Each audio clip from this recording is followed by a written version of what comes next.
Ajit Tilakavati Roy, working as a principal in Ras Academy College of Nursing, Madurai.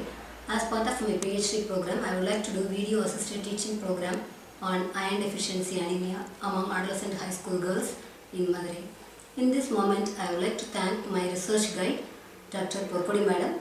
She is working as a professor in Sri Ramachandra College of Nursing, Sri Ramachandra Medical University and Research Center in Chennai. And also I would like to thank Dr. Manohar Kansal. He is a regional consultant, Tamil Nadu Health Project System, and also a former associate professor in Madras Medical College, Chennai. For the students' better understanding, I have chosen the iron deficiency anemia teaching session in Tamil. Let us see in Tamil. வணக்கம். இப்பொழுது இரத்த சோகையை பற்றி தமிழில் நாம் காணலாம். இரத்த சோகை உலக அளவில் மிகப்பெரிய உடல்நல பிரச்சனையாகும். குறிப்பாக கருவுற வாய்ப்புள்ள 15 முதல் 49 வயது பெண்களும் கர்ப்பிணி பெண்களும் குழந்தைகளும் இரத்த சோகையினால் அதிகமாக பாதிக்கப்படுகின்றனர். உலக மக்கள் தொகையில் 30% மக்கள் இரத்த சோகையினால் பாதிக்கப்பட்டுள்ளதாகவும், குறிப்பாக 6 முதல் 12 வயதுள்ள குழந்தைகள் 36% பேர் பாதிக்கப்பட்டுள்ளதாக அறிக்கைகள் தெரிவிக்கின்றன. இந்தியா போன்ற நாடுகளில் 77% குழந்தைகள் பாதிக்கப்பட்டுள்ளதாகவும், ஒட்டுமொத்தமாக இந்தியாவில் 50% மக்கள் தொகை இரத்த சோகையால் பாதிக்கப்பட்டுள்ளதாக கள ஆய்வறிக்கைகள் தெரிவிக்கின்றன. உலக அளவில் இரத்த சோகையால் அதிகமாக பாதிக்கப்பட்டுள்ள நாடுகளில் இந்தியாவும் ஒன்று என்பது குறிப்பிடத்தக்கதாகும். சமுதாயத்தை அதிகமாக பாதிப்பிற்குள்ளாக்கும் முதல் 10 நோய்களில் இரத்த சோகையும் ஒன்று என உலக நல்வாழ்வு நிறுவனம், அதாவது WHO வேர்ல்டு ஹெல்த் ஆர்கனைசேஷன் அறிவித்துள்ளது. இந்திய அரசு மேற்கொண்ட தேசிய குடும்ப நல ஆய்வு அறிக்கையின்படி தமிழ்நாட்டில் கருவுற வாய்ப்புள்ள பெண்கள் 53.2%, கர்ப்பிணி பெண்கள் 58.7%, 15 முதல் 49 வயதுள்ள ஆண்கள் 16.5% பாதிக்கப்பட்டுள்ளனர். பெண்கள் பிரசவ கால மரணத்திற்கும் பிரசவத்தின் போது மரணமாவதற்கும் இரத்த சோகை முக்கியமான காரணமாகிறது. தாய்க்கு கர்ப்ப காலத்தில் இரத்த சோகை பாதிப்பு இருப்பின் பிறக்கும் குழந்தைக்கும் இரும்பு சத்து குறைவாக இருக்கும். அக்குழந்தைகளின் மூளை வளர்ச்சி பிற்காலத்தில் எதிர்பார்த்த அளவிற்கு இருக்காது. இவ்வகை இரத்த சோகை இரும்பு சத்து குறைவினால் ஏற்படுகிறது. முதலில் இரத்தம் என்றால் என்ன என்பதை பற்றி அறிவோம். இரத்தம் திசுக்களை இணைக்கக்கூடிய இளஞ்சிவப்பு நிற மெல்லிய உடல் நீர். இதில் உள்ள பிளாஸ்மாவில் இரத்த வெள்ளை அணுக்கள், இரத்த சிவப்பணுக்கள் மற்றும் இரத்த தட்டுக்கள் உள்ளன. சராசரி மனிதனின் உடலில் 5.6 லிட்டர் இரத்தம் உள்ளது. மேலும் இதில் உள்ள பிளாஸ்மா 55% உள்ளது. இதில் கலந்திருப்பவை நீர் 90 முதல் 92%, பிளாஸ்மா புரோட்டீன், தாது உப்புக்கள், உணவுப் பொருட்கள், வேண்டாத கழிவுப் பொருட்கள் அதாவது யூரியா மற்றும் யூரியா அமிலம், ஹார்மோன்கள், எதிர்ப்பு சக்தி, வாயு அதாவது oxygen, nitrogen, carbon di oxide. மேலும் செல்கள் 45%. இதில் இரத்த சிவப்பணுக்கள், இரத்த வெள்ளையணுக்கள் மற்றும் இரத்த தட்டுக்கள் உள்ளன. இரத்தத்தின் வேலைகள்: உடல் திசுக்களுக்கு ஆக்சிஜனை எடுத்துச் செல்கிறது, உடல் திசுக்களுக்கு உணவுப் பொருட்களை எடுத்துச் செல்கிறது, வேண்டாத கழிவுப் பொருட்களை உடலில் இருந்து அகற்றுகிறது. இரத்த வெள்ளையணுக்கள் உடலின் நோய் எதிர்ப்பு சக்திக்கு உதவுகிறது. மேலும் இரத்த தட்டுக்கள் இரத்தம் உறைவதற்கு காரணமாகிறது. இரத்தத்தில் இரும்பின் பங்கு மிக இன்றியமையாதது. ஏனெனில் இது ஹீமோகுளோபின் உருவாவதற்கும் திசுக்கள் பிராணவாயுவை எடுத்துச் செல்லவும் உதவுகிறது, அதாவது ஆக்சிஜன். இரும்பு சத்து குறைவால் வரும் இரத்த சோகை. இரும்பு சத்து குறைவால் ஏற்படும் இரத்த சோகை என்பது அளவிலும் தரத்திலும் இரத்த சிவப்பு அணுக்கள் குறைந்து காணப்படுதல் மற்றும் ஹீமோகுளோபின் அளவு இரத்தத்தில் குறைவாக இருத்தலே இரும்பு சத்து குறைவு இரத்த சோகை எனப்படும். இரும்பு சத்துள்ள உணவுப் பொருட்கள் இது தாவர உணவுகள் மற்றும் விலங்கு உணவுகளில் உள்ளன. தாவர உணவுகள் கேழ்வரகு அதாவது ராகி, வெல்லம், பேரிச்சம்பழம், முருங்கைக்கீரை மற்றும் பச்சை காய்கறிகள். விலங்கு உணவுகள் இறைச்சியின் ஈரல், மீன், முட்டையின் மஞ்சள் கரு. சரியான ஹீமோகுளோபின் அளவு ஆண்களுக்கு 12 முதல் 16 கிராம் வரை, பெண்களுக்கு 12 முதல் 14 கிராம் மற்றும் இரும்புச்சத்து தேவையான அளவு. பிறந்தது முதல் 1 வயது வரை 1 மில்லிகிராம் பெர் கிலோகிராம். 1 வயது முதல் 12 வயது வரை 15 முதல் 20 மில்லிகிராம் பெர் கிலோகிராம்.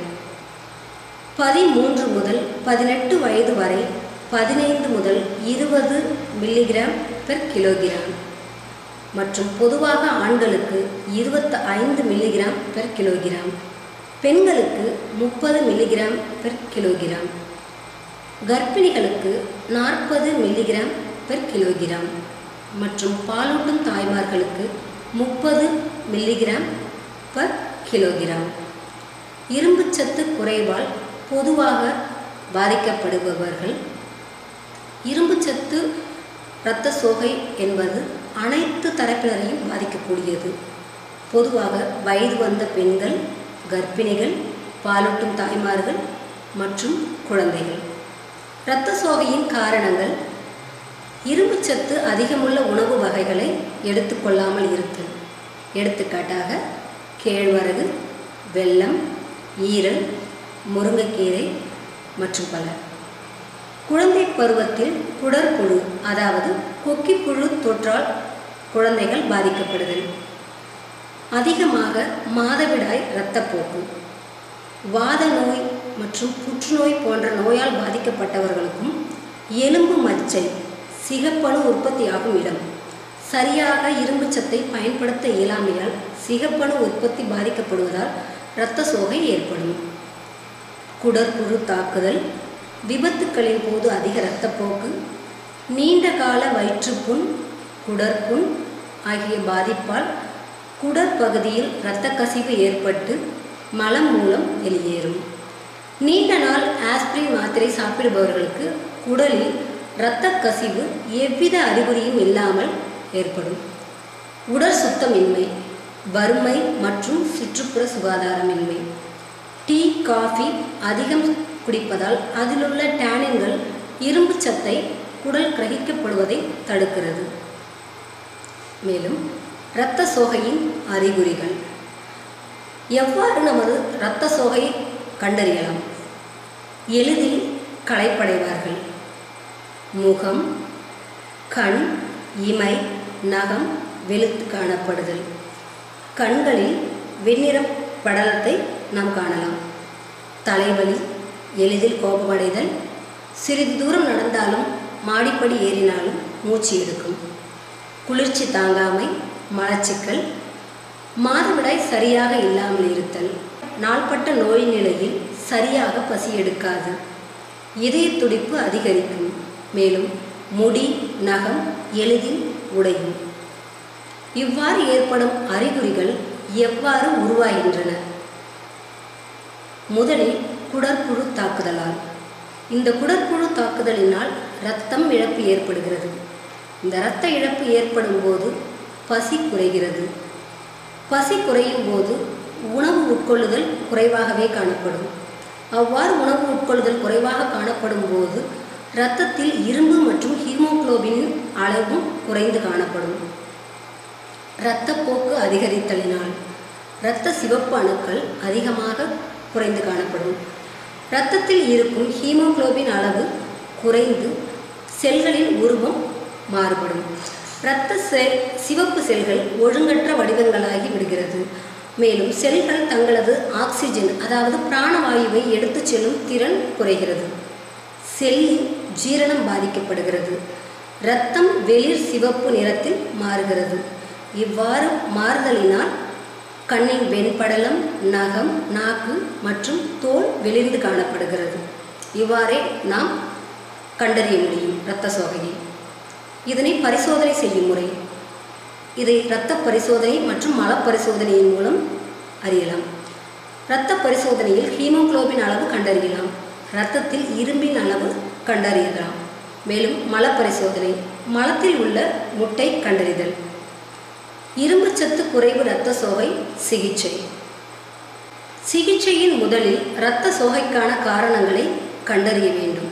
அதாவது இது குக்கி புழுவினால் ஏற்படுகிறதா, அதிக இரத்த போக்கினால் ஏற்படுகிறதா, அல்லது குறைவான ஊட்டச்சத்தினால் ஏற்படுகிறதா என்பதை கண்டறிய வேண்டும். அதற்கான மருத்துவ முறையை கொடுக்க வேண்டும்.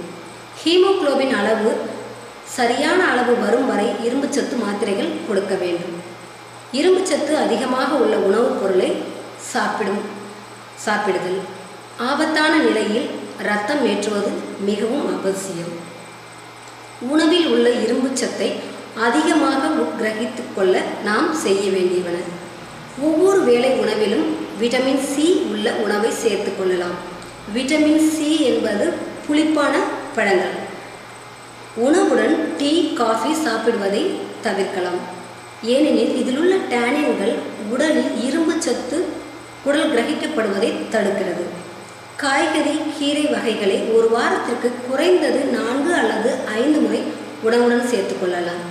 புதினா, கொத்தமல்லி சட்னி, வறுத்த எள் சேர்த்து தயாரித்த உணவுடன் சேர்த்து கொள்ளலாம்.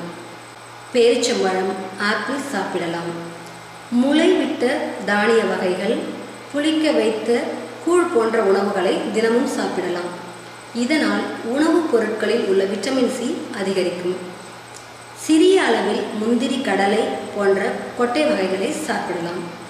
மொறுமொறுப்பான சோயா உணவை தினமும் சேர்த்து கொள்ளலாம். புளி உபயோகிப்பதை குறைத்து கொள்ளலாம்.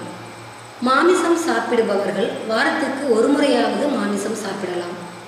மேலும் சமைக்க இரும்பு பாத்திரத்தை பயன்படுத்தலாம். இரத்த சோகையினால் ஏற்படும் பாதிப்புகள். இந்த இரத்த சோகையினால் ஏற்படும் பாதிப்புகள் எல்லா வயதினரையுமே பாதிக்கக்கூடியது. பொதுவாக குழந்தை பருவம், வளர் இளம் பருவம் மற்றும் கர்ப்பிணி தாய்மார்களை சற்று அதிகமாகவே பாதிக்கப்படுகிறது. குழந்தை பருவத்தில் அறிவுத்திறன், அதாவது ஐக்யூ 5 முதல் 10 புள்ளிகள் குறையும். உடல் மன வளர்ச்சி தடைப்படும், அதாவது ஃபிசிக்கல் growth அண்ட் டெவலப்மெண்ட். பேச்சுத்திறன் குறையும், அந்த லாங்குவேஜ் எபிலிட்டி. சிசு மரணம் நிகழ வாய்ப்புண்டு. சிசு மரணம் என்பது பிறந்தது முதல் 1 வயதுக்குள் மரணம் ஏற்பட வாய்ப்புண்டு, அதாவது இன்ஃபேண்ட் டெத். வளர் இளம் பருவத்தில் படிப்பு திறன் குறையும். ஒருமுகப்படுத்தும் திறன் குறையும், அதாவது கான்சன்ட்ரேஷன் குறையும். கர்ப்பிணி தாய்மார்களுக்கு பிரசவ கால இறப்பு ஏற்படும் வாய்ப்பு, மெட்டர்னல் டெத். குழந்தை இறந்து பிறக்கும் வாய்ப்பு ஏற்படலாம். முதிரா குழந்தை பிறக்கும் வாய்ப்பு ஏற்படலாம், அதாவது குழந்தை 10 மாதத்திற்கு முன்பே பிறக்கும் வாய்ப்பு ஏற்படலாம். மேலும் எடை குறைவான குழந்தை பிறக்கும் வாய்ப்பு அதிகமாக ஏற்படலாம். ஆபத்தான பின் விளைவுகள். இரத்த சோகைக்கு சிகிச்சை அளிக்காமல் ரொம்ப காலம் விட்டுவிட்டால் அதன் பின் விளைவுகள்: இதயம் பாதிக்கப்படுகிறது, சிறுநீரகம் பாதிக்கப்படுகிறது, கிரணமாதல், அதாவது மயக்கம், தலை சுற்றல், மனநிலை பாதிக்கப்படுகிறது மற்றும் பக்கவாதம் ஏற்படலாம். எனவே இரும்புச்சத்து குறைவு இரத்த சோகை எனப்படும் நோய் ஓர் அமைதியான ஆபத்து. இது எல்லா வயதினரையும் தாக்கும். ஒரு தனி மனிதனின் வேலைத்திறன், குடும்ப வருமானம், நாட்டின் வருமானம் அனைத்தையும் பாதிக்கக்கூடியது. இதிலிருந்து தற்காத்து கொண்டு நல்ல ஆரோக்கியமான சமுதாயம் உருவாக வழிவகுப்போம். ஜெய் ஹிந்த்.